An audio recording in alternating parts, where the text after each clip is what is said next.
Bwana Juma Lokole aibua mjadala mzito kuhusiana na ndoa ya Hamisa Mobeto pamoja na Aziz Ki, na kitu ambacho alichoweza kukisema ni kwamba dada yetu Hamisa Mobeto tayari ameshaweza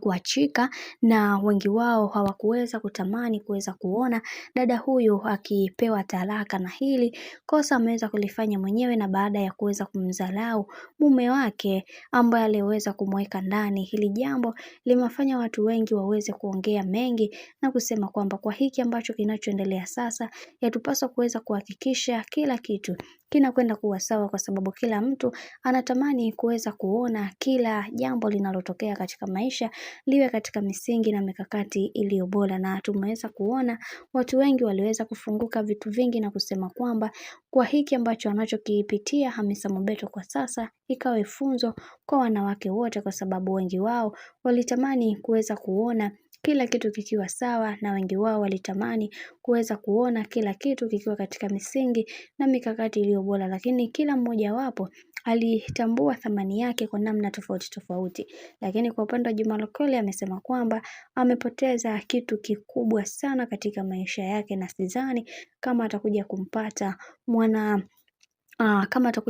mwanaume kama Aziz Ki, kwa sababu amekuwa akimvumilia katika kila hatua ya maisha ambayo anayoipita, lakini wengi wao hawakutaka kabisa kuweza kuelewa na kutambua hiki ambacho kinachoendelea kwa sasa, na wengi wao wakasema kwamba tunaamini kwenye kila kitu ambacho kinachoendelea Mungu atakuwa upande wake, kwa sababu watu wengi wanatamani kuweza kuona maisha ya bibie Hamisa Mobeto yakibadilika, na wengi wao waliamini kwamba Hamisa Mobeto atatulia kabisa kwenye ndoa, na tunaamini kwamba bibie huyu alishawahi kuzungumza hiki na akisema kwamba akipata nafasi ya yeye kuweza kuolewa, basi atasimama imara kuweza kuhakikisha ndoa yake inadumu maishani mwake mote. Lakini wengi wao hawakuweza kuamini kwa hiki ambacho kinachotokea, na mwishowe wakasema kwamba tutapambana kuweza kuhakikisha kila linalokwenda tofauti liwe katika misingi na mikakati iliyo bora, kwa sababu kila mtu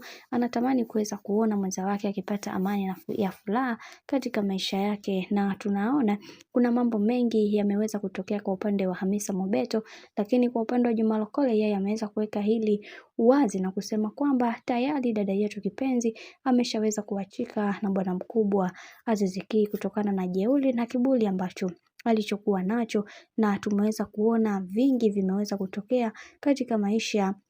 ya bibie Hamisa Mobeto. Lakini mambo ndo kama hivi ambavyo unavyozidi kuona. Mimi naomba nikusihi kitu kimoja, kama ndo mara kwa kwanza, basi usisahau kusubscribe, kulike, kushare pamoja na kucomment.